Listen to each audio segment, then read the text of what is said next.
प्यारे बच्चों, class 7th में हमने एक्सरसाइज 8.1 और 8.2 कंप्लीट कर ली है। एक्सरसाइज 8.3 में मैं क्वेश्चन नंबर फर्स्ट का ए पार्ट लिया है और इस पार्ट को करने से पहले कुछ एक चीज़ें हमें पता होनी चाहिए कि जब भी हम कोई वस्तु खरीदते हैं बाज़ार से, तो उस खरीदने को हम क्रय मूल्य कहते हैं। यानी जो हम चीज़ खरीदते हैं उसको बोलते हैं हम क्रय मूल्य। अगर मान लो हमने कोई शर्ट खरीदी, तो उस शर्ट को हमने जितने में खरीदा वो होगा उसका क्रय मूल्य, यानी इसको बोलते हैं हम कॉस्ट प्राइस, या पिछली कक्षाओं में पढ़ चुके हैं, या शॉर्ट में इसको बोलते हैं हम सीपी, कॉस्ट प्राइस।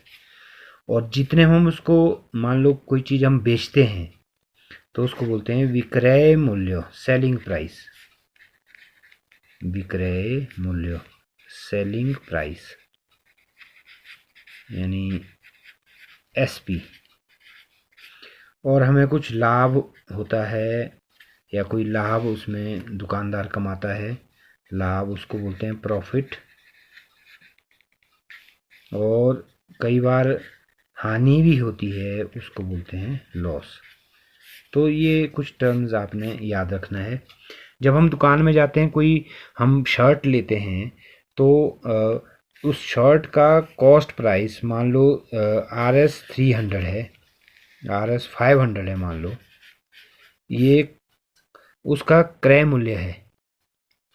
और हमारे लिए क्रय मूल्य है और दुकानदार के लिए वो विक्रय मूल्य है, क्योंकि दुकानदार उसको बेच रहा है। तो दुकानदार के लिए वो दैट इज सेलिंग प्राइस। दुकानदार उसको बेच रहा है, उसके लिए विक्रय मूल्य है। हम उसको खरीद रहे हैं, हमारे लिए वो क्या है, क्रय मूल्य है। अब दुकानदार उसमें प्रॉफिट कमाएगा, तो इस प्रॉफिट को हम कई बार, मान लो 500 रुपये की शर्ट है, हमें ये उसकी कॉस्ट प्राइस है, और उस सेलिंग प्राइस जो है, क्रय मूल्य इतना है, विक्रय मूल्य उसने मान लो 600 रुपये की, 600 रुपये की हमें बेच दी। तो अब आपको पता लग रहा है कि 500 रुपये में खरीदी और 600 रुपये में बेची, तो कितना फ़ायदा हुआ इसमें, 100 रुपये का। RS 100 रुपये का लाभ, प्रॉफिट हुआ। तो हमें प्रॉफिट कितना हुआ, 100 रुपीज़ का। तो ऐसे ऐसे कुछ हम प्रश्न लेंगे।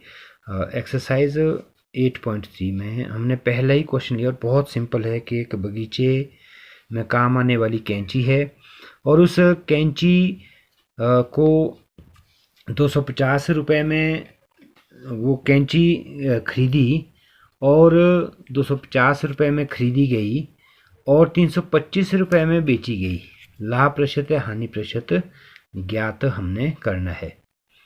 यानी 250 रुपये में खरीदी गई, 250 रुपये में कैंची को हमने खरीदा, यानी हम कह सकते हैं कि कैंची का क्रय मूल्य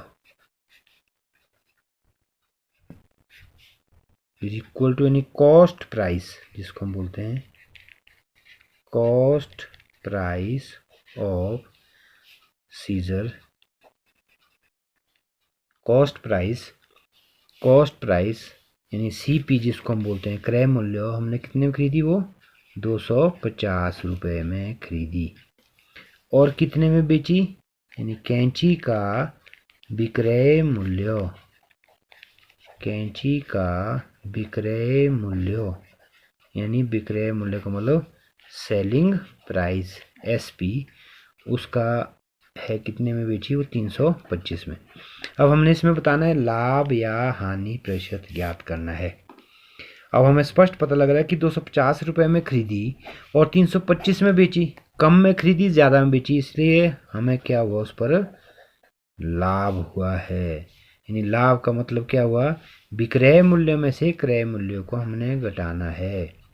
विक्रय मूल्य में से क्रय मूल्य को घटाना है। जब हम इसको घटाएंगे 7, यानी 75 रुपीज़ का हमें इसमें फ़ायदा हुआ, यानी 75 रुपये हमने इसमें कमाए हैं।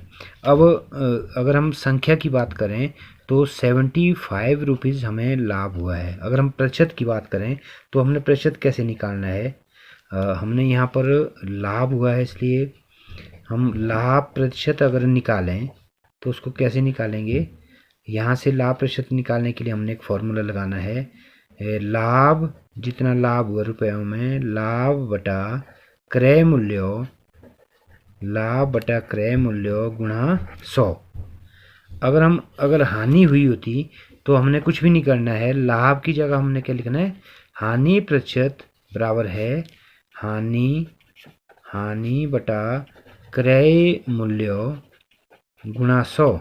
यानी आपने इंग्लिश में इसको लिख लेना अपने आप, profit upon selling price into 100, या लॉस परसेंटेज बराबर है loss upon selling cost price into 100। तो यहाँ जब हम ये लाभ हुआ है तो ये अगर हम इसमें भरेंगे, लाभ की जगह लाभ भरा हमने 75 और क्रय मूल्य की जगह क्रय मूल्य हमने भरा 250 और गुणा क्या लगा दिया हमने 100। यहाँ पर लाभ की जगह हमने लाभ 75 रुपीज़ वो लिखा बटा अपॉन क्रय मूल्य की जगह क्रय मूल्य 250 रुपये गुणा 100। जब हम इसको स्टैंडर्ड फॉर्म में बदलते हैं तो यहाँ से हम आपस में ये 0 से 0 काट देंगे क्योंकि बटे में 1 है। 25 से 25 से कम 25, 25 दिए 75, यानी हमारे पास ये बच गया 10 गुणा 3, 3 गुणा 10 बराबर है 30%। यानी अगर हम परसेंटेज की बात करें तो हमें जो लाभ हुआ वो 30% हुआ, और अगर हम रुपए की बात करें तो लाभ हमें कितना हुआ 75 रुपीज़।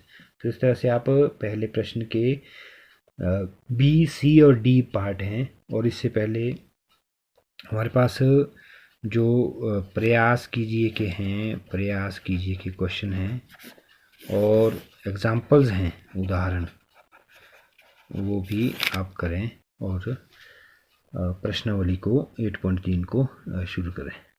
Thank you.